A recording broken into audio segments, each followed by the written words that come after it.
Oh, you wait. Santa's in for a lot of abuse this year. I can picture it now. He came in. Do you know, he came in down the chimney. He wasn't wearing a mask. He touched every surface. He drank from one of our glasses. Oh, and then he left all these these packages.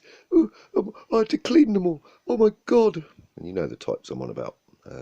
And it's going to be another cultural smash, especially for children, because how are you going to explain that Father Christmas isn't the world's biggest super spreader come December?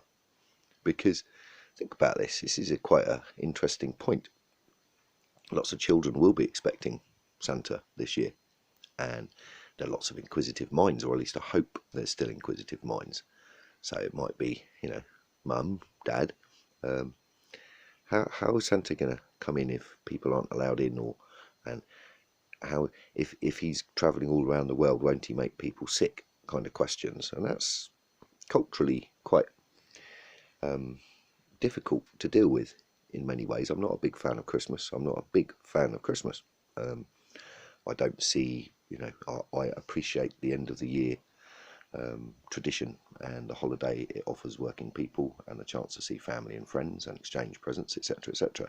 That's been something historic for thousands of years before Christmas was conceived as a commercial idea. And trust me, Christmas was conceived as a commercial idea.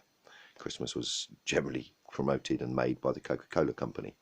The colours of Christmas, red and white, the tree, the green, the fairy lights, the twinkling, hold their tradition in Norse folklore, and actually not folklore, where the houses used to be built out of sodden earth and tended to be deep into the ground and required a actual tunnel, which was a chimney to gain access to. The conifer tree comes from the evergreen pine needles and the disinfectant qualities that they used to line the houses with. And the red and white colour of Christmas comes from the mushrooms that used to grow around at the time, which were highly hallucinogenic and still are. And they were red and white.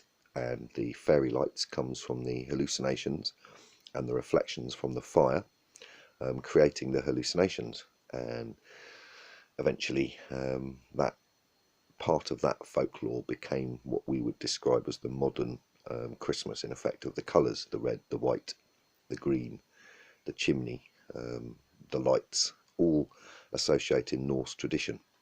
So the commercial aspect of Christmas was then taken over by the Coca-Cola company in the 1800s, and the red and white was taken off the original St. Nick, who was dressed in black and white, and thoroughly commercialised. So we know this as adults, but that's the history of our commercial Christmas, and it's becoming.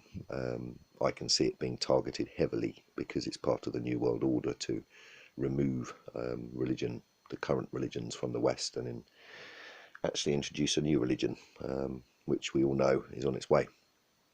We have a religion anyway, and that's called government, and we have another religion called money. So to add another one to this will be a combination of them all. So the holiday season, as Christmas has been reclassified, is, to my mind, already being decimated, and we're in October. And I'm not sitting and talking about Christmas. Oh, Christmas coming! It's just another indicator that our whole social, not just social, but our cultures, our lifestyles, our way of life that we've been living. And yes, I despise the excess at Christmas. I think it's unnecessary. That's not what I mean. I'm talking about the ability to see family, friends, to meet up. Why shouldn't people meet up after a year's working in an office party to celebrate, to eat and to drink and dance together? Because it's what we all need. It's morale boosting, and that's where this comes down to. Our morales and our entire fabric of life is being torn to shreds, and people still clinging to hope. Yes, of course there's hope, but the shift that's on, this shift that's taking place now, we'll see the rest of our lives changed, and the landscape, everything we do, will be different, and we cannot sit by much longer, because it's a cliche, and we're going to hear this time and time again. If good people sit by and do nothing, then evil people reign. Cheers.